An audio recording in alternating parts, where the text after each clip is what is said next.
these are great mysteries.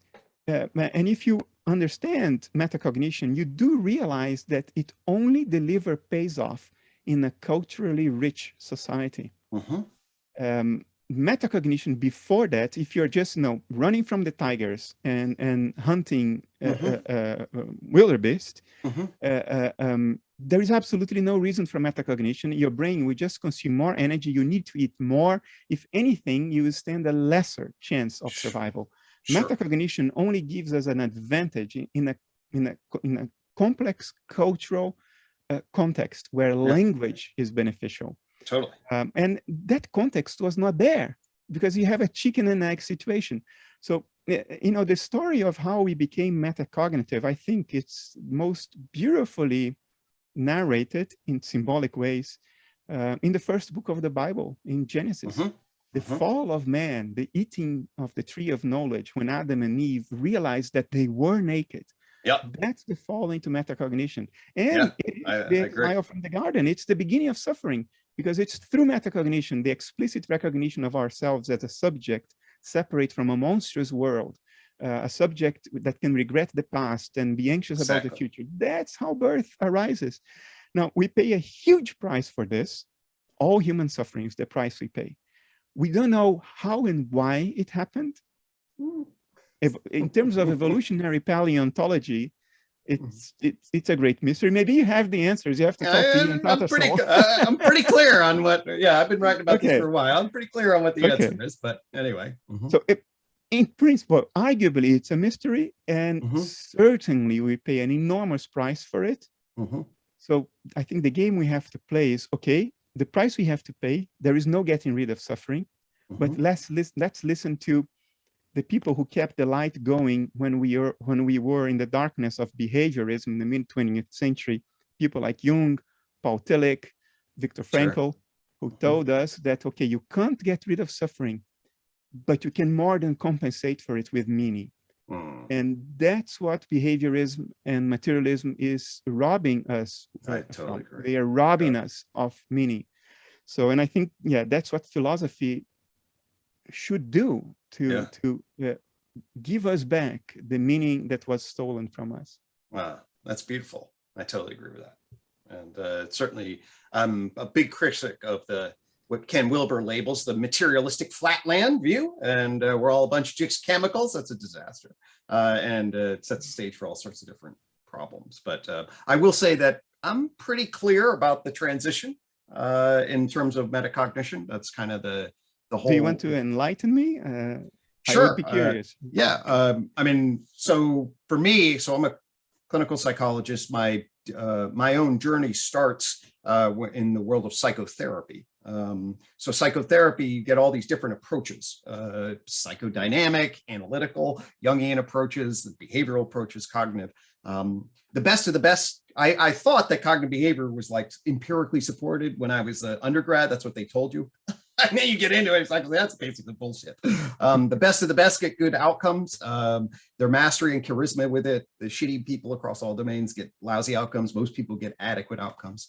I was convinced that there were really key insights to be had across the major paradigms, major schools of thought, both at the individual level, down into the neuroscience level, and up into the systems level.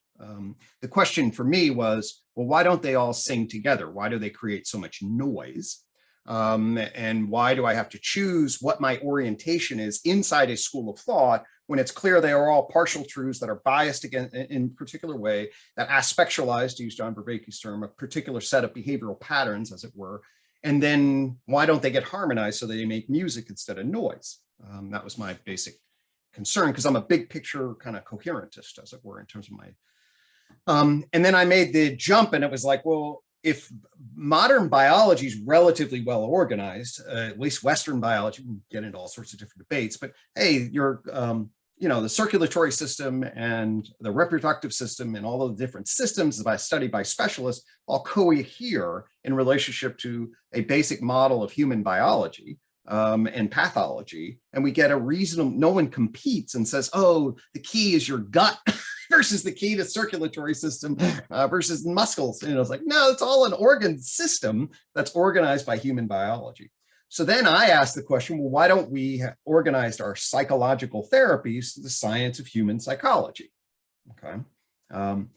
And I was trained originally as a methodological scientist, basically. And I thought that we kind of knew what that was, and we frame it as a methods. And then when you ask, like, what do we mean by psychology? You realize nobody knows what the fuck we mean by psychology. Okay. Psychology is a completely broken discipline at whatever ontological referent the mental actually means. So ultimately, I started to be on a journey. I actually got into what's called evolutionary psychology. You probably heard of that. And then trained myself in evolutionary theory, sociobiology, behavioral ecology, ethology, which I hadn't been trained in, which is really unfortunate. But then mastery in relationship to that, I was tracking then this evolution problem. And evolutionary psychology doesn't have any good solution for the metacognitive problem. Okay, it doesn't. But I stumbled on a way to frame it. Essentially, the story is this.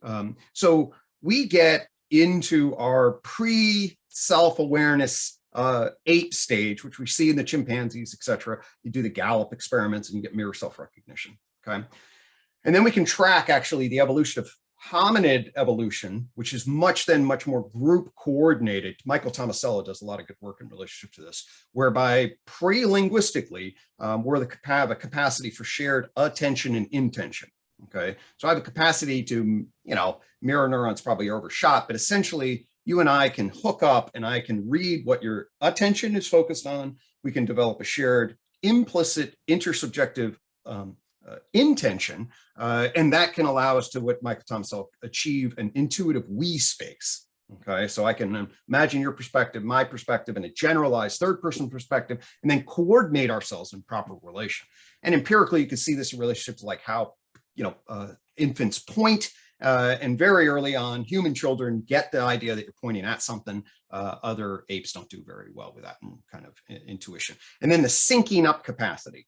So I'm going to say 500,000 years ago, we're able to hunt together, we're able to gather together, we're able to coordinate our behavior fundamentally together. So we have an shared implicit intersubjectivity. And that really is creating a collective mind that's quite different than the other apes. And then what you get basically is the ability to symbolically tag, okay, a shared intersubjective space in the form of, words. We're also engaged in music. We're also engaged in some other particular kinds of things. But we initially get a symbolic tagging function. And the symbolic tagging function increases our cognitive coordination in a particular way.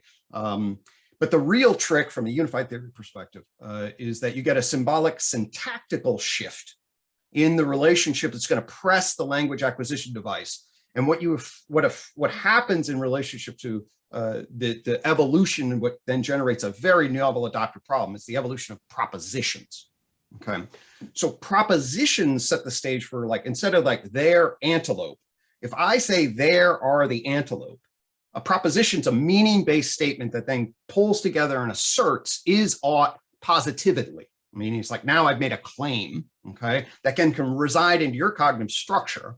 And very quickly, the argument is that by making a positive claim, all right, that actually carries all sorts of implications between us, then the questioning of that positive claim comes along, okay? And we're basically the only animal that systematically asks questions, all right? So if I say "there are the antelope," the positivity of that actually opens up what I call the negative space around it, all right? Which are like, maybe they're not over there. In other words, that's the analytics thing. That's bullshit. That is not true.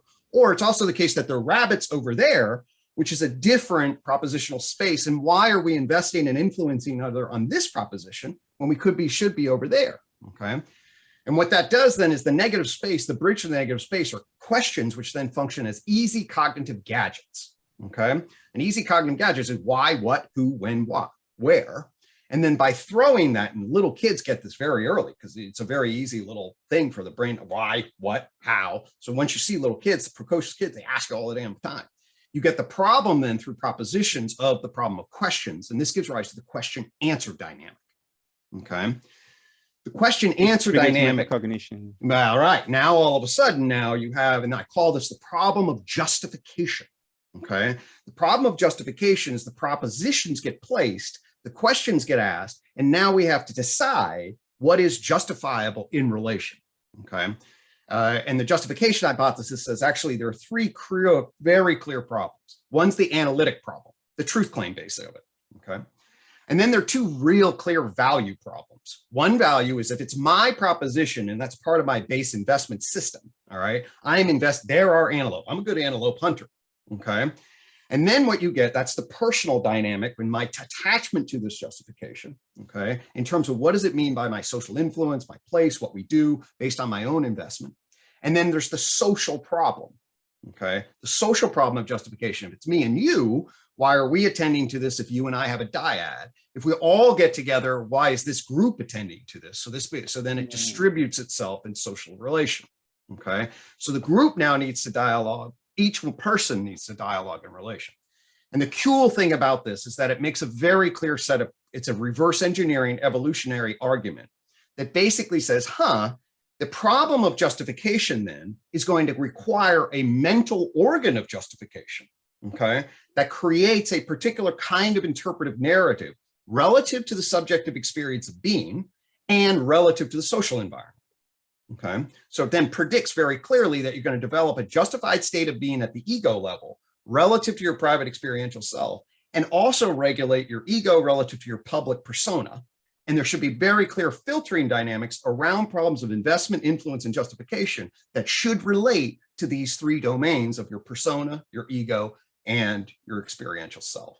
And lo and behold, actually, that's what people have been defining forever. You internalize that social dynamics, you internalize that, and you start asking questions about yourself, and that's metacognition. So as you get socialized, then you then have to internalize the introject, you know?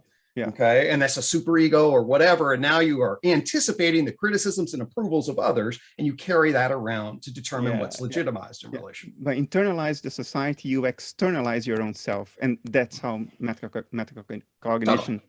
Yeah, very interesting.